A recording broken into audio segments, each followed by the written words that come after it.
Hey. Hey. Oh, welcome everyone. Welcome to the Process Over Profit podcast. My name is Jack Fleming. I'm here with Lydia. I remember this podcast is brought to you by Entra. Entra is a new professional network built for entrepreneurs, investors, creators, and freelancers. You can easily create content, grow your network, and meet new like-minded people in live rooms and events on the app. All listeners can sign up for free and also get upgraded to Entra Pro, which gives you access to over 50,000 deals and discounts with over 100 partners. Once you sign up at joinentra.com, go to entra.link/Jack to get your free pro account. And definitely make sure to connect with me on there at Jack Does Marketing. But we'll dive into it now that I did my little sponsor thing. Hey Lydia, how are you? It's been a while. Yeah, no, I loved that. I'm pretty good. How are you? I've been busy. Yes. I've been very busy as well. I'm gonna move this. We're gonna go this way. Cool. Yeah, cool. Just fixing the live the webcam for all the listeners out there. Because Yeah. we do live stream this podcast. But Lydia, why don't you give us a little background on you? I know I put in the description that we met in college. I think we're on like an accounting project together or something. Yeah, honestly, we did so many group projects and we had so many classes together. I Yeah. I don't even remember which one we did together, but Yeah. I know we worked I know side by the side. accounting one. I think it was accounting, because I remember just being in the library, just talking about just random stuff, just on like the bottom floor of the library, and just us having like no clue what we were doing. Yes. And it was uh, a really long project. I remember oh that. yeah, oh yeah. But yeah, we had a ton of classes together. We were both in the marketing concentration. I think. What are you more? You did professional selling though, right? Yeah, yep, Yeah, marketing, yeah. professional So sales. I did strategy, Okay. but I did take some professional selling classes just because I wanted to, because obviously sales Yeah. is great. Yeah. But so Sales is that's what I saw better. you around. But yeah, why don't you just give a little background on you? I know you just got into real estate, which is exciting. That's sort of what I want to dive into now, because I know a lot of people are wanting to get into that now. They're seeing the market and how hot it is, and Mhm. a lot of young people are wanting to become realtors, and so I want to give them some tips from literally someone who's just done it. Yeah, no, absolutely. Thank you for having me, and I'm happy to share. And if you have any specific questions, definitely feel free to Mhm. ask. But after I graduated from UNCW, as you probably know, Jack, I entered straight into property management and did the whole marketing and leasing side of things for a student housing community here in Wilmington. So that kind of got my foot in the door when it comes to sales, because we were selling the community, but for leasing instead of buying. And then it also allowed me to use my degree from UNCW, and kind of play with the marketing side of things. And social media was a big thing that we took very seriously there. And I was able to head up that project. So after I did that for a couple years, I kind of was looking for a change. And I always knew I wanted to get into real estate. Kind of why I chose professional selling as my concentration at UNCW. I just didn't think I would get into it this soon. I'm only 24, started Mhm. this when I was 23. So that was something that came as a shock to me, but it didn't hold me back, obviously. So I left my job. I got my license fairly quickly. I passed the tests on the first go round because I didn't want to waste any time. That's good. And I heard the NC test is really hard. yes, I know the pass rate is not very high. I think it's less than 50% of people that pass both on the first try. Yikes. So I was trying to be in the better half of the statistic. Mhm. Yeah. So, and I've been actively practicing real estate now since the new year, January of 2021. So just about going on my 8th month now. And I haven't really wasted any time. I've Yeah, definitely hit I the know. ground running. I've seen you taking a lot of pictures with clients and with people in front of their homes. So that's really cool to see.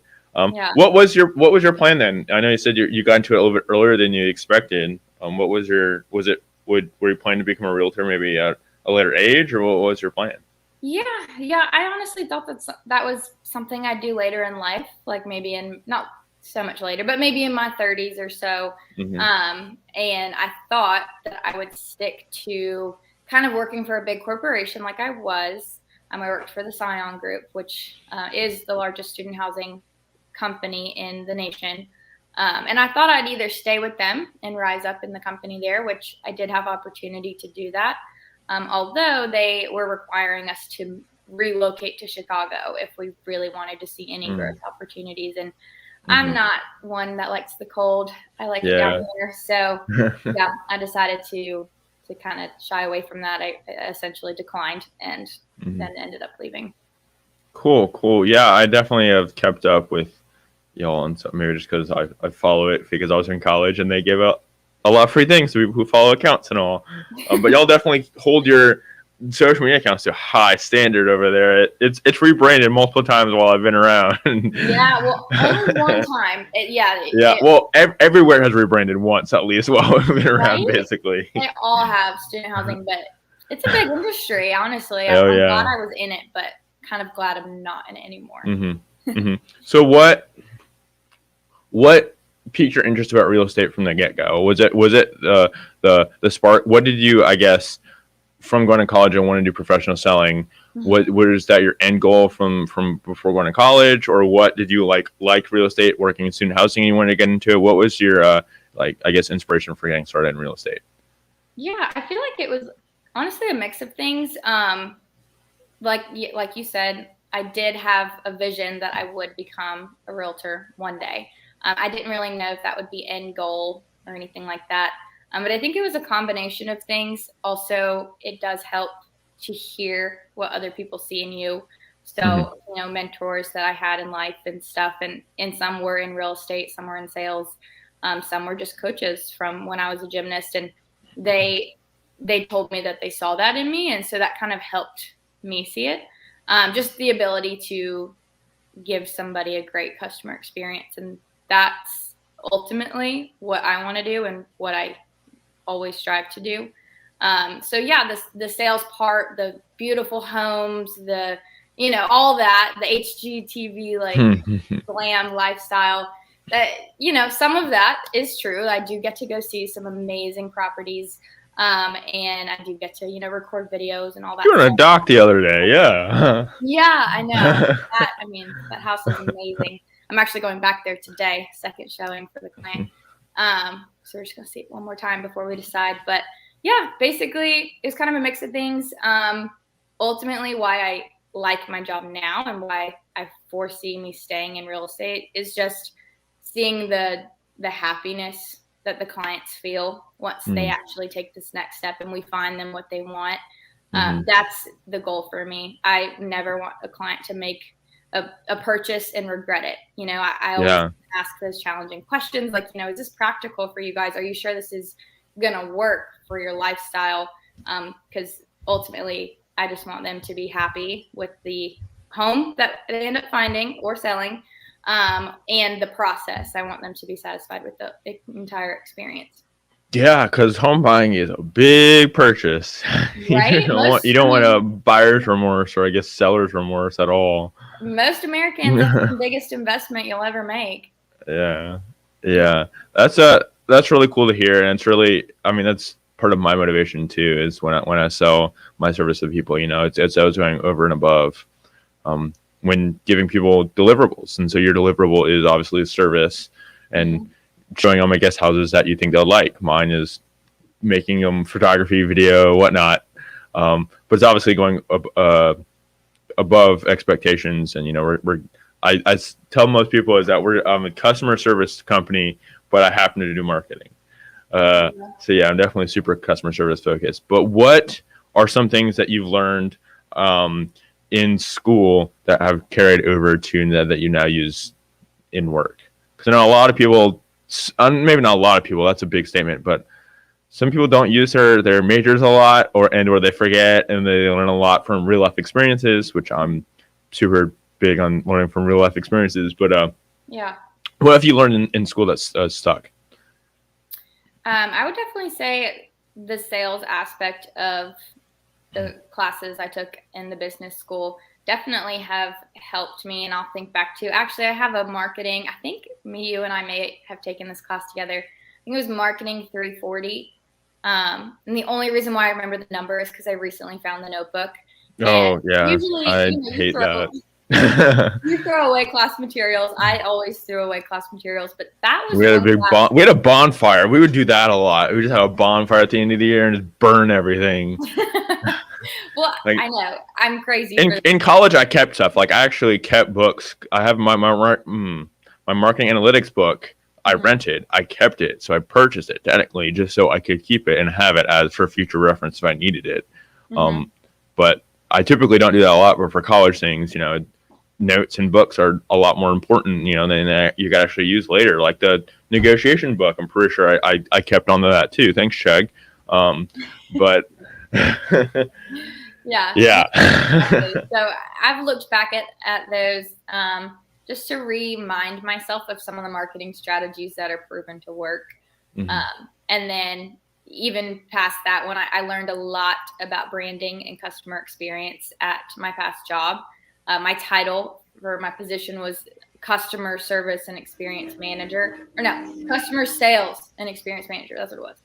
So super long title, but they focus so much on the customer experience and how you should always be thinking about that now I carry that into how I help my clients and how I receive service now, whether it's restaurant, wherever I'm going for a service. I hold them to a high standard in my mind because that's what I am now programmed to, and what I see is the only way. Only providing great service to me is the only way. If you're not, then you should probably get a different job. Yeah. That's great. That's good. I try to remember things from sales classes.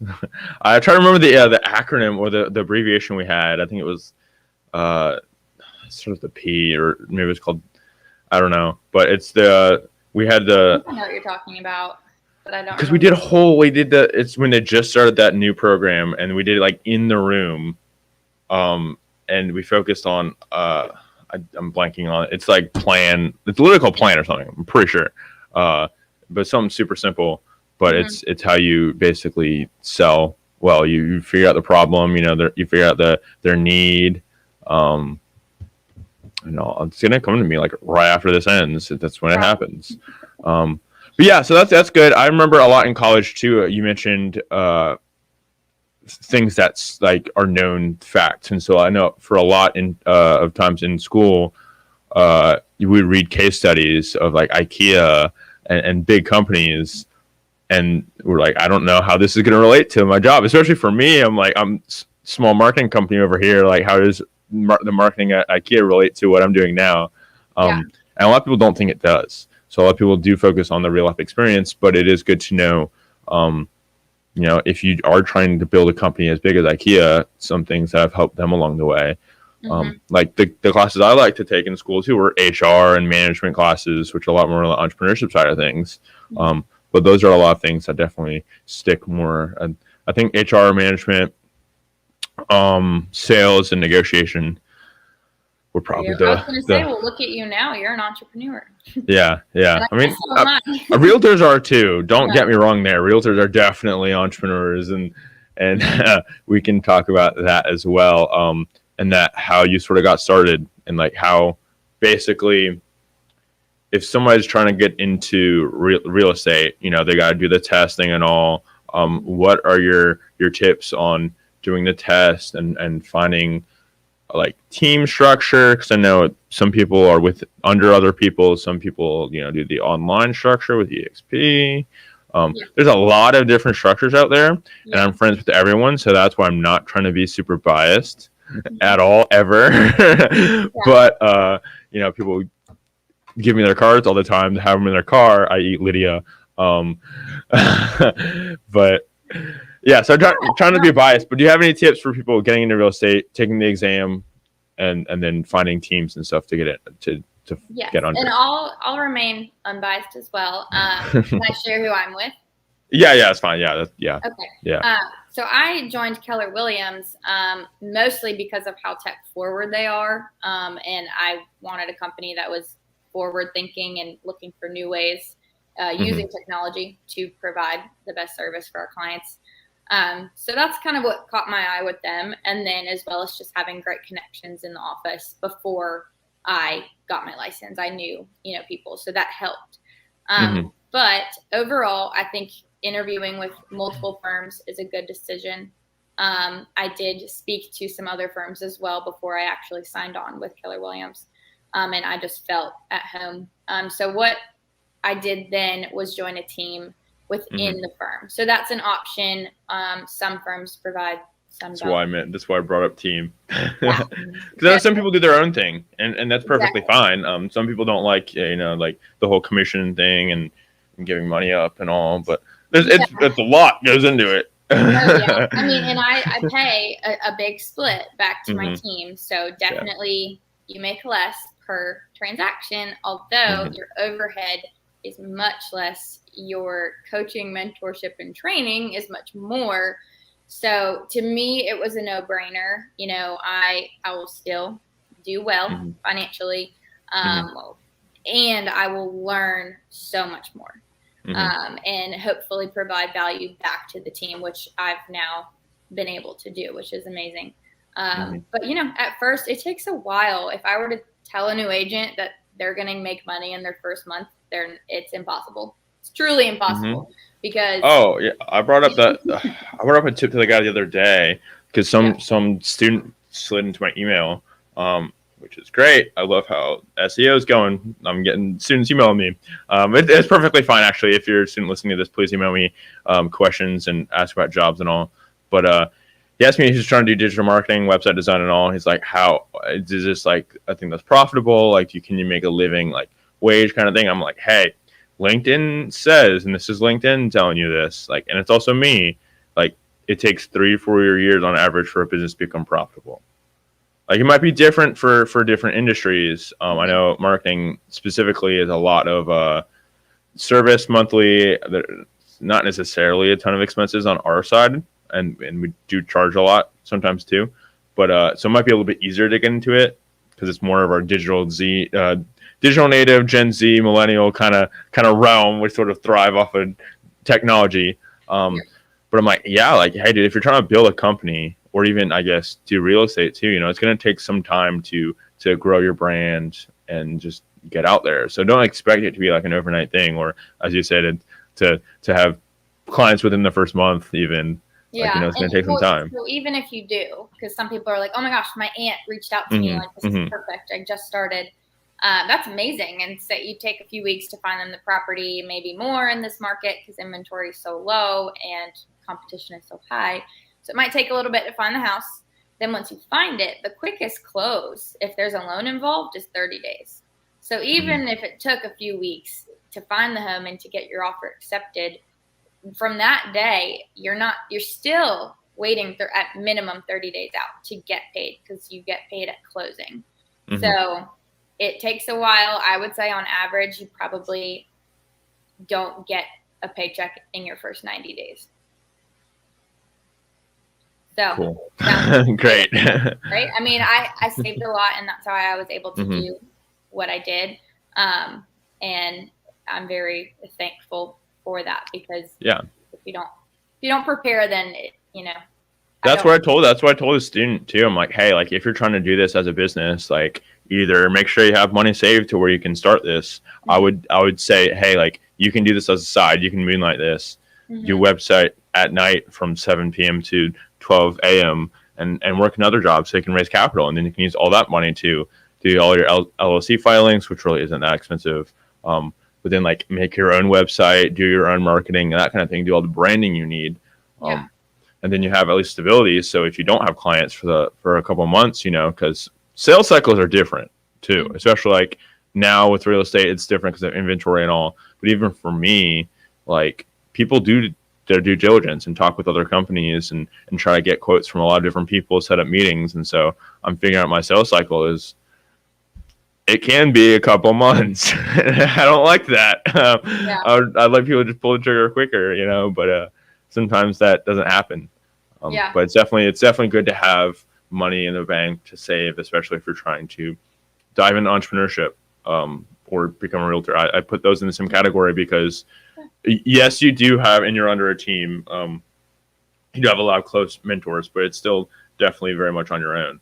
Yes, like it's not like my team lead pays me. Like I have to go get the business and handle the business in order for my clients to have success in their real estate goals, and then also for me to get my compensation. It's the only way you make money. What have you figured out's the best, I guess, marketing strategy for you starting off? Like I know some people try to stick with certain avenues, hopefully not EDDM, but prefer more social media. But do you have a specific tactic that you've used that's worked? Starting off, honestly, I just blew up my Instagram and Facebook with real life. I was showing my people really what I was doing, what this house looks like, what's wrong with it, what's great about it, how much it is. Like I was just very transparent. And it really just got exposure was my goal. I wanted my friends, my family, my people to know that this is what I do now, because that's ultimately the goal, is to service my friends and family, because obviously they're ideal clients if I already get along with them.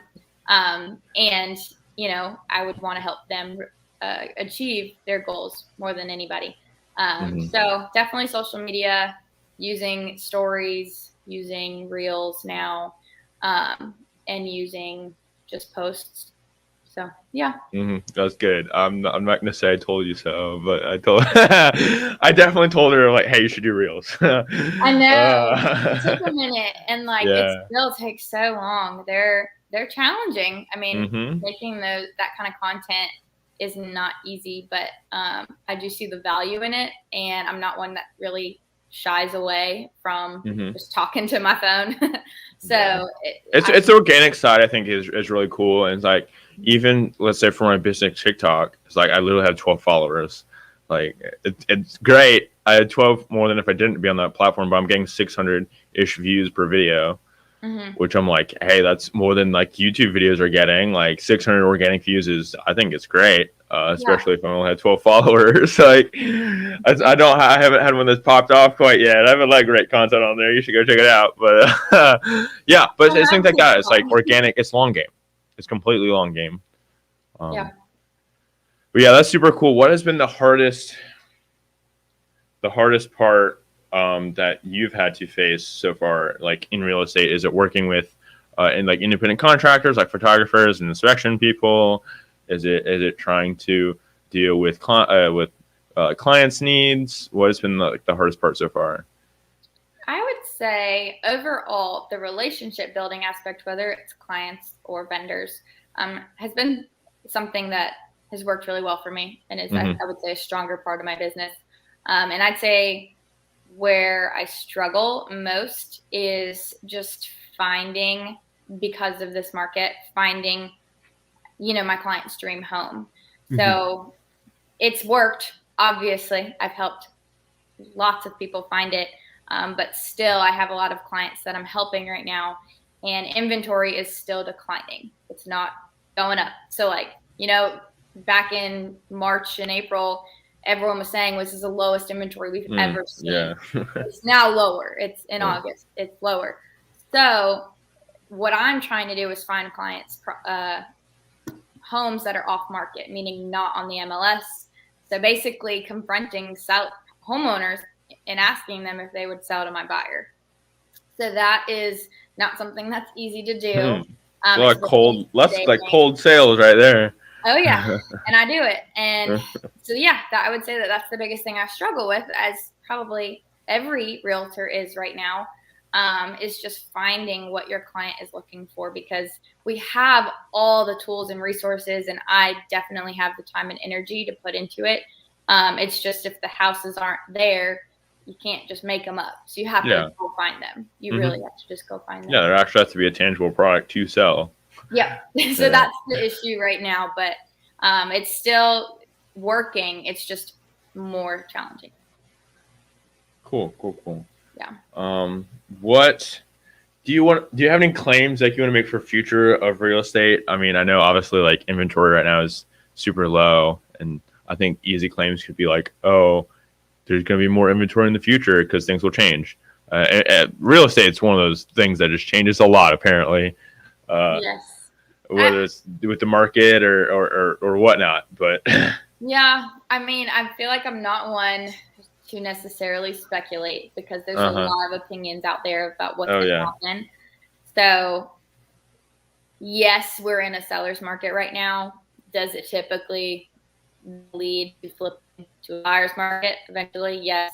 So maybe that'll happen, meaning all the sellers will say, oh my gosh, now I want to sell. Like COVID's died down, even though it's maybe not now.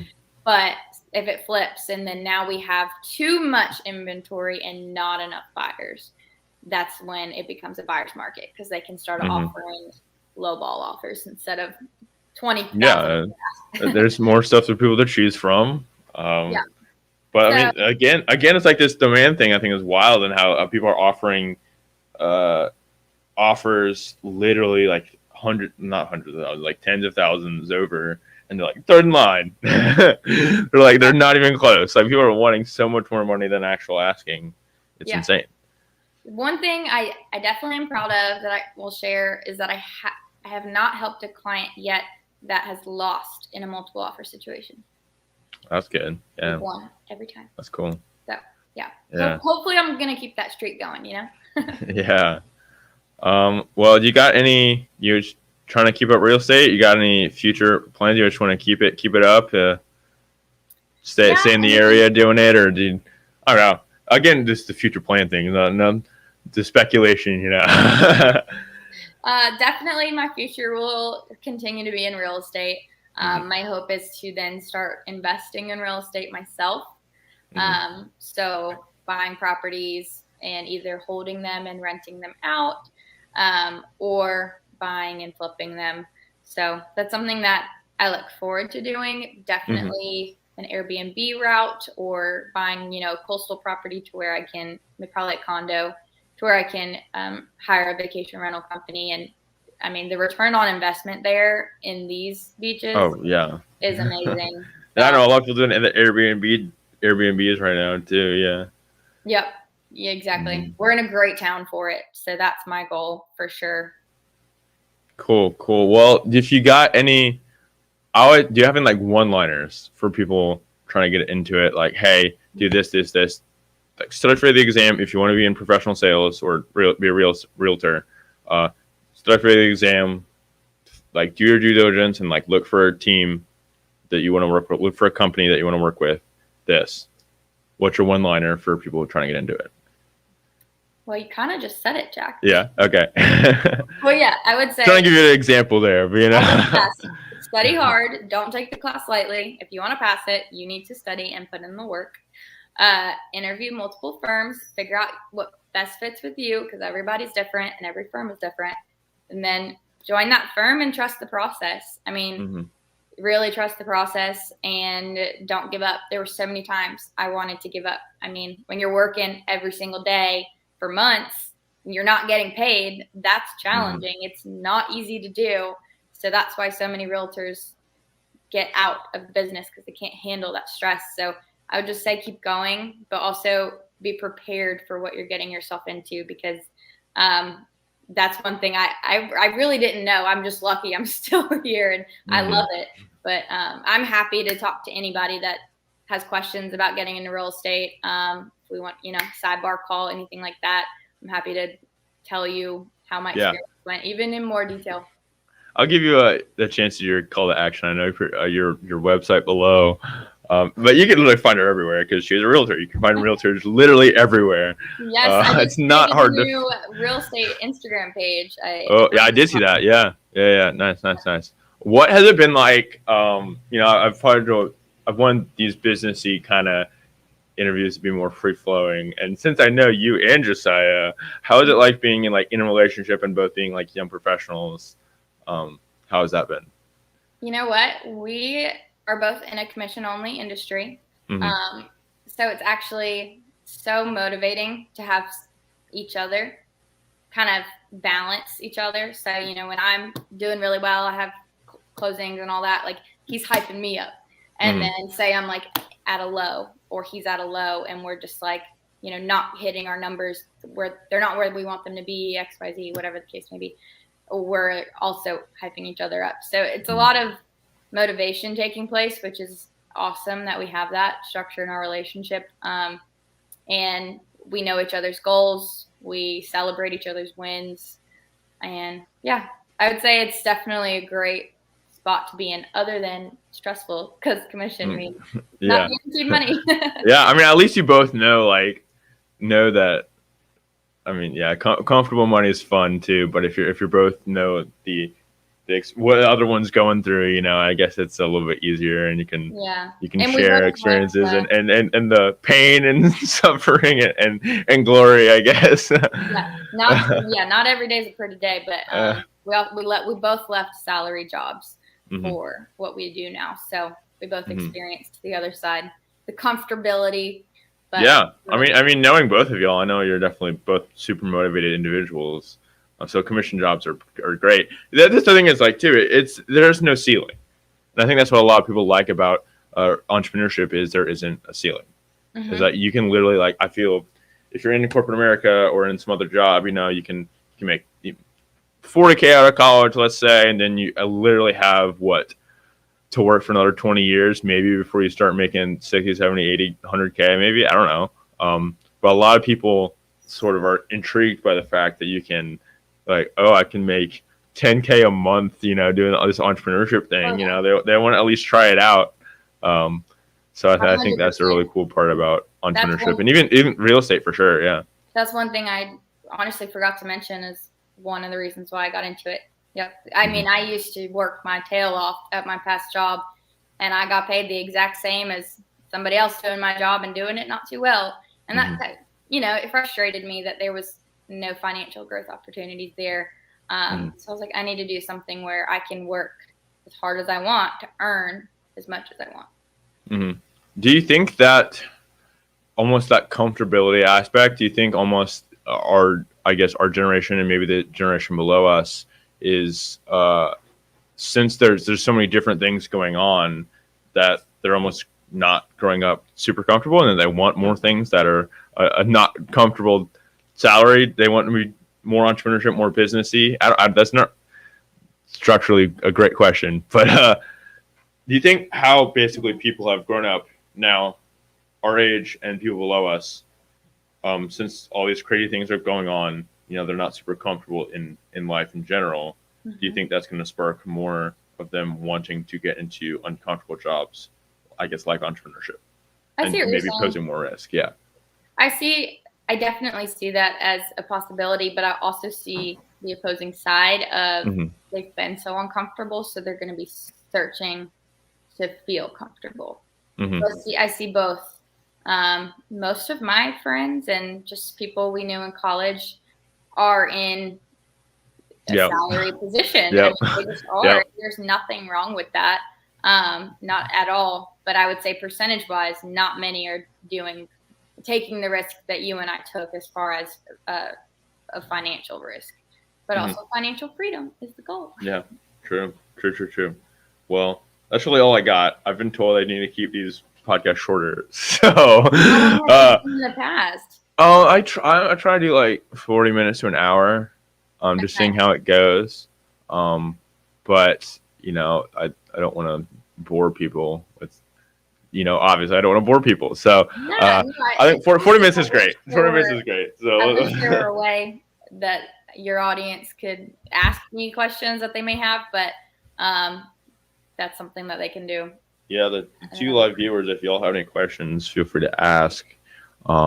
It'll come up, and I can even put them on screen too, which is cool. But while they think of their questions, if they have any, why don't you give your call to action and tell people how to reach out to you? I know you just said you have a real estate Instagram now. Your website's listed below. What other ways can people contact you? Yeah, I mean, if you're looking for a newer agent to talk to about if you want to start real estate, I'm happy to be that resource for you. My goal is to be approachable, so please feel free to reach out. Yes, that is my website right there. But you can find me on Instagram, just my first and last name, Lydia Sobhan. And then I also created a real estate page, which now I'm like, what is my at? Okay, it's Lydia.Sobhan _ realtor. But if you just go to Lydia Sobhan, the other page is in my bio. But yeah, you can message me, DM me there. Repeat the business one again. Is Lydia.Sobhan at Lydia.Sobhan _ realtor. _ realtor. Okay, cool. Yes. Yeah. The Wi-Fi's been that's weird. Where I'm posting a lot of real estate content now, just so I can. The reason I made it was so I didn't have to hold back anymore. Mm-hmm. Yeah, that's. I love seeing y'all around too. Like since they're on a team, I've seen their whole team around, and there's like literally girl gang just showing up to like networking events and all. It's cool to see. Y'all definitely roll out as a pack sometimes, and it's sort of intimidating. Are we? No, you're not. I know all y'all, but well, I was gonna put a little plug in for you. You've done a couple drone sessions with our listings. I'm trying to do more. I just since people hire me a lot for drone and video, I'm starting to do more interior stuff now too. So I got a new camera. Nice. Got the Sony gang now, and then I got some lights and all. Are you doing photography too? Yes, I'm now doing interior. So I'm figuring out how to price that accordingly. Most likely, I'll be pricing that less than the other competitors I know of in town. So if you need real estate interior photography, I'm going to be doing that for cheaper than a lot of people. I mean, I'll speak for you. I mean, you're great. You're a great person to hire. So definitely you do a great job. Cool. Thank you. Yeah. Some of my drone stuff has been picked up lately. I've been trying to do more businessy things, just go out and take drone shots of like the amphitheater, and just businesses around to see if they repost it their pages and whatnot. And the amphitheater one was great timing because it was like a week before they opened. And so everyone picked that up. But I need to check it out.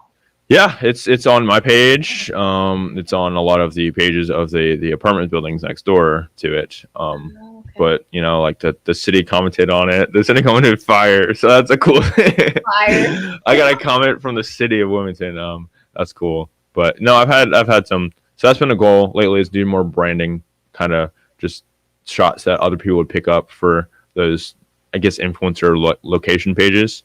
Because we have a lot of just like what's up Wilmington Living. We have a lot of, or Wilmington Today, even the magazine is just like a lot of pictures of just the area, because people like to see the beach. So I mean, I'll take some of that content, put it on mine. Oh yeah. I've been trying to do more of this reels too. I've seen some of the beach drone photographers specifically do like reels of flying over the beach and flying over boats and stuff, and they've been cool. Yeah. So I'm definitely trying to do more. I've done a few, and they've got a couple thousand views, but I need to do it more.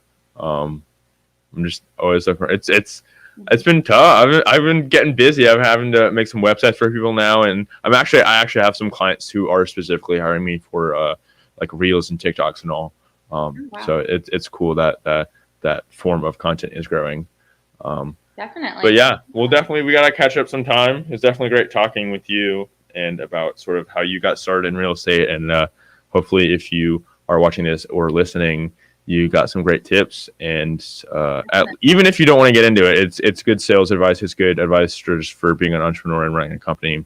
It's putting the client first, and building relationships are huge. Definitely. Thank you so much for having me. And I haven't said this yet, but absolutely, if you guys or anybody you know is looking for a realtor in town that will take care of you, reach out to me, message me. You can call That's me. what I wanted you to say earlier when I said CTA, like a call to action. But she's putting the learning people, the people who want to become a realtor first. And I love that. So that's cool. Yeah. But if you have questions and want to get into real estate, definitely reach out to her. Or if you're trying to sell a house, sell or buy, I guess. You think you probably want sellers more than buyers, right? But no, both. Both? Yeah, most of my clients are buyers. So yeah. Okay. Cool. Yeah, I know people typically try to stay. Some people just stick with one. Yeah, But some people do. I want to be able to help everybody, no matter what. Buy, sell, invest. cool. Well, Lydia, the realtor who helps everyone. She's super young. Just got in it. Super. She's already doing well. So definitely reach out to her if you need any, if you have any questions or want to buy or sell a home. Awesome. Thank you so much. Yeah. Thanks, Lydia. Thanks for being on.